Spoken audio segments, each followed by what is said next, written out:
Lagi bersama kami dalam webinar CNBC Indonesia bersama dengan Astra dengan tema SDGs dan peluang bisnis ramah lingkungan. Kita lanjutkan kembali diskusi kita, tadi sudah masuk ke dalam sesi question and answer ataupun juga tanya jawab dari para peserta yang sudah mempertanyakan pertanyaannya ke 081212990001. Oke, mungkin kita akan bacakan satu penanya terakhir dari Adra dari Jakarta dengan pertanyaannya adalah untuk Pak Hasan. Apakah semua emiten nantinya harus menyertakan laporan tentang SDGs-nya? Karena sebetulnya ada beberapa sektor yang mungkin tidak bersinggungan langsung dengan SDGs. Ini seperti apa? Terima kasih, Pak. Kami persilakan untuk Ya, Pak terima Hasan. kasih. Baik, terima kasih pertanyaannya. Jadi betul sekali, kita beruntung saya kira tadi Pak Arifin sudah menjelaskan atas arahan dari tim pelaksana SDG di tingkat nasional.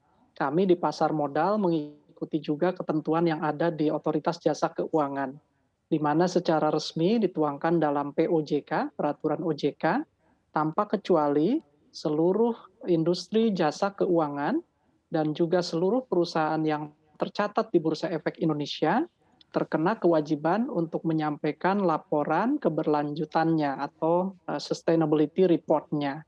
Nah, SR ini diterapkan secara bertahap, jadi yang sudah berjalan adalah untuk perusahaan perbankan dengan skala besar, buku 4, dan juga kemudian dilanjutkan nanti di tahap tahun ini adalah untuk seluruh perusahaan tercatat di Bursa Efek Indonesia. Lalu 2 tahun berikutnya nanti akan dikenakan kewajiban untuk seluruh industri jasa keuangan, termasuk perbankan kecil dan menengah. Nah, jadi tadi kalau ditanyakan tidak semua gitu ya, bidang usaha yang bersinggungan dengan ESG rasanya tidak tepat. Karena tanpa kecuali sebetulnya seluruh pelaku bisnis itu akan bersinggungan dengan aspek apakah lingkungannya, sosialnya, atau terutama tata kelola misalnya minimal. Jadi memang masing-masing perusahaan dimaksud tentu harus berkomitmen, kemudian melakukan perencanaan keuangan berkelanjutannya, dan nanti setiap tahunnya kemudian melaporkannya dalam bentuk sustainability report tadi, atau laporan berkelanjutan yang framework dan konten atau isinya pun sudah harus dilengkapi sesuai dengan ketentuan yang berlaku, yaitu di dalam POJK dimaksud. Demikian Mas Arifah. Oke, artinya memang harus ada report atau laporan yang disampaikan oleh perusahaan ataupun juga korporasi kepada otoritas bursa ya, terkait dengan SDG sendiri. Betul. Oke, sesuai dengan janji tadi ya di awal acara saya akan memberikan kesempatan ini untuk para narasumber saling bertanya satu sama lain. Mungkin sudah ada pertanyaannya boleh langsung ditanyakan, tapi kalau misal belum silahkan dipikir-pikir dulu ini. Seperti apa? Apakah sudah ada yang ingin bertanya antara narasumber dengan narasumber yang lainnya? Mungkin boleh saya Oke, mulai Mbak Sarifah. oke Pak Hasan silahkan Pak.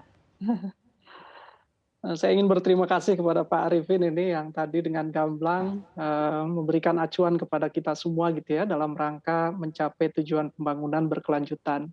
Mungkin satu pertanyaan saja, tadi saya mencatat tantangan terbesar yang kita hadapi adalah di area sosialisasi atau building awareness gitu ya, peningkatan kesadaran.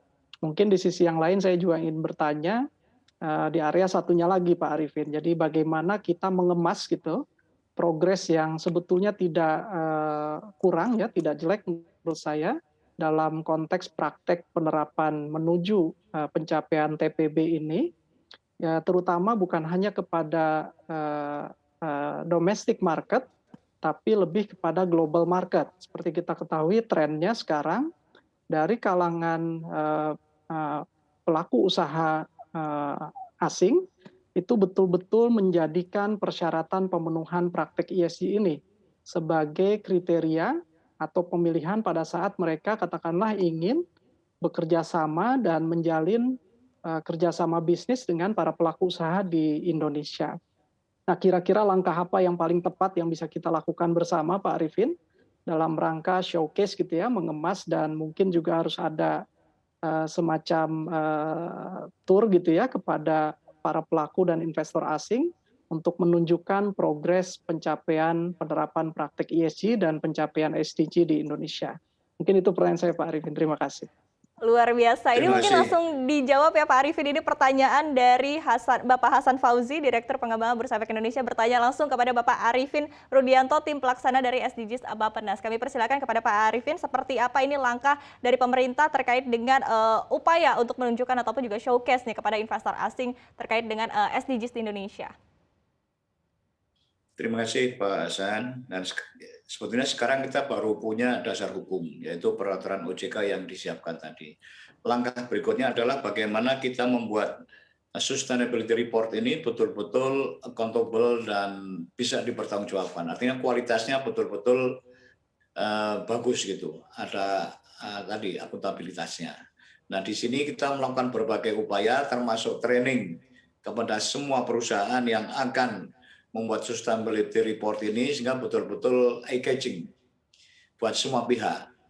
Terutama kalau global juga bagi investor, tapi di dalam negeri juga buat generasi muda ini. Karena generasi muda seperti Mbak Fania ini adalah actors sekaligus beneficiaries dari SDGs ini. Dan sekarang berkembang di kalangan generasi muda, mereka akan memilih produk-produk yang green. Nah, ini terbukti trennya cukup meningkat. Itu yang pertama. Yang kedua, kita juga bekerja sama dengan Badan Standarisasi Nasional, BSN. Mereka punya otoritas untuk mengatakan bahwa produk ini green yang sesuai dengan ISO tertentu, ISO 2026 dan sebagainya. Nah, mereka meneliti produknya dari hulu sampai hilir, bahwa prosesnya memang green dan dia dilabel green. Ini tidak hanya untuk produk industri, tapi juga industri jasa. Bahkan mereka melebar IO mana yang green. Dengan contoh selama proses misalnya konser tidak ada sampah plastik dan sebagainya, itu mereka punya aturannya. Nah, ini adalah upaya-upaya bagaimana meyakinkan masyarakat baik di dalam negeri maupun luar negeri bahwa produk kita betul-betul green dan proses pelaksanaannya juga green dengan legal basis tadi. Tapi yang penting kita menjamin akuntabilitas dan akurasinya. Mungkin secara ringkas demikian Pak Hasan. Oke, siap. Bagaimana Pak Hasan, sudah puas ya Terima Pak ya kasih dengan Pak jawaban Arifin. dari Pak Arifin? Oke. Luar Oke, biasa saya berikan terima kesempatan kasih. sekali lagi untuk para narasumber mungkin sambil berpikir-pikir kira-kira mau bertanya apa ini satu sama lain, tapi saya akan jeda terlebih dahulu, jadi jangan kemana-mana. Webinar CNBC Indonesia dengan tema SDGs dan peluang bisnis ramah lingkungan akan kembali usai jeda.